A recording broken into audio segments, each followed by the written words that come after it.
నమస్తే, welcome to Abhinav Bharat.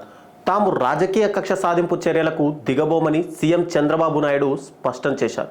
ఏపీలో కూటమి ప్రభుత్వం అధికారంలోకి రాగానే పార్టీ ఎమ్మెల్యేలకు, క్యాడర్కు ఇదే విషయాన్ని ఆయన స్పష్టం చేశారు. అయితే గత ప్రభుత్వం హయాంలో ఏదైనా అవినీతి అక్రమాలు, అరాచకాలు జరిగి ఉంటే మాత్రం చట్ట ప్రకారం చర్యలు తీసుకుంటామని, అంతేగాని జగన్ వ్యవహరించినట్టు తమ ప్రభుత్వం ఎట్టి పరిస్థితుల్లో వ్యవహరించబోదని తేల్చి చెప్పారు. అయినప్పటికీ రాష్ట్రంలో తాజా పరిణామాలను చూసి వైసీపీ అధినేత జగన్ను అరెస్టు భయం వెంటాడుతోందనే వార్తలు వినిపిస్తున్నాయి. ఎన్నికల ఫలితాల తర్వాత జగన్ ఏపీ కంటే బెంగళూరులోనే ఎక్కువ ఉంటున్నారనే చర్చ జరుగుతోంది. అప్పుడప్పుడు చుట్టం చూపుగా వచ్చి 2-3 రోజులు తాడేపల్లిలో ఉండి మళ్ళీ బెంగళూరుకు వెళ్తున్నారని, ఓవైపు పార్టీ క్యాడర్ మొత్తం ఎన్నికల ఫలితాల తర్వాత పూర్తి నిరాశతో ఉన్నారని తెలుస్తుంది. కొందరు నాయకులైతే వైసీపీకి గుడ్ బై చెప్పేసి రాజకీయాలకు దూరంగా ఉన్నారు. మరోవైపు గత ప్రభుత్వంలో అక్రమాలపై తెలుగుదేశం ప్రభుత్వం ఫుల్ ఫోకస్ పెట్టింది. ఇప్పటికే మాజీ మంత్రి జోగి రమేష్ అగ్రిగోల్డ్ భూముల వ్యవహారంలో అరెస్ట్ అయ్యారు. తవ్వే కొద్దీ గత వైసీపీ ప్రభుత్వ అవినీతి, అక్రమాలు, కబ్జాలు బయటపడుతున్నాయి. వైసీపీ హయాంలో జరిగిన అవకతవకలపై పూర్తి స్థాయిలో విచారణ చేపడితే జగన్ సైతం జైలుకెళ్లే పరిస్థితి ఉంటుందనే ప్రచారము సాగుతోంది. ఈ క్రమంలో జగన్ బెంగళూరులోనే ఎక్కువగా ఎందుకు ఉంటున్నారనే చర్చ జరుగుతోంది. అగ్రిగోల్డ్ భూముల వ్యవహారంలో మాజీ మంత్రి జోగి రమేష్ కుమారుడు రాజీవ్ అరెస్ట్ అయ్యారు.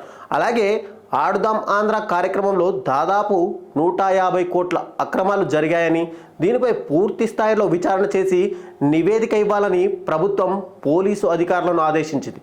జగన్ సీఎంగా ఉన్న సమయంలో జరిగిన అక్రమాలు ఒక్కొక్కటిగా ఆధారాలతో సహా బయటపడుతున్న వేళ ఓ పార్టీ అధినేతగా వాటిపై స్పందించాల్సిన బాధ్యత జగన్పై ఉంది.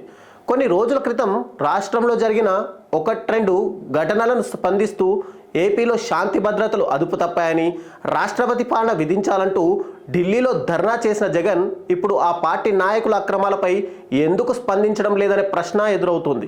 తాడేపల్లిలో ఉంటే తప్పనిసరిగా స్పందించాల్సి వస్తుందనే ఉద్దేశంతోనే ఆయన బెంగళూరులో ఎక్కువగా ఉన్నట్లు ప్రచారము జరుగుతోంది.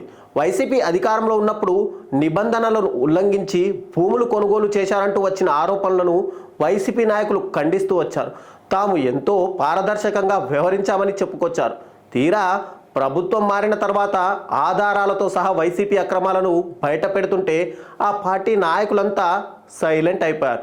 దీంతో నిజంగానే అక్రమాలు జరిగి ఉంటాయనే చర్చ ప్రజల్లో జోరుగా సాగుతుంది. అలా కాకపోతే జగన్ ఎందుకు మాట్లాడడం లేదు అనే ప్రశ్న కూడా సామాన్య ప్రజల్లో తలెత్తుతోంది. మరి ఇప్పటికైనా ఈ అక్రమాల వార్తలతో దర్యాప్తులపై, అరెస్టులపై జగన్ స్పందిస్తారా, లేక తన దాకా వచ్చే వరకు సైలెంట్గా ఉండిపోతారా అనేది వేచి చూడాలి. నాయకులారా, మీ పనితనం మీ అధినాయకులకు తెలియజేయాలనుకుంటున్నారు. ప్రజలారా, మీ సమస్యలను మీ నాయకులకు తెలియజేయాలనుకుంటున్నారు. ప్రజా సమస్యల పరిష్కార వేదిక మీ అభినవ్ భారత్.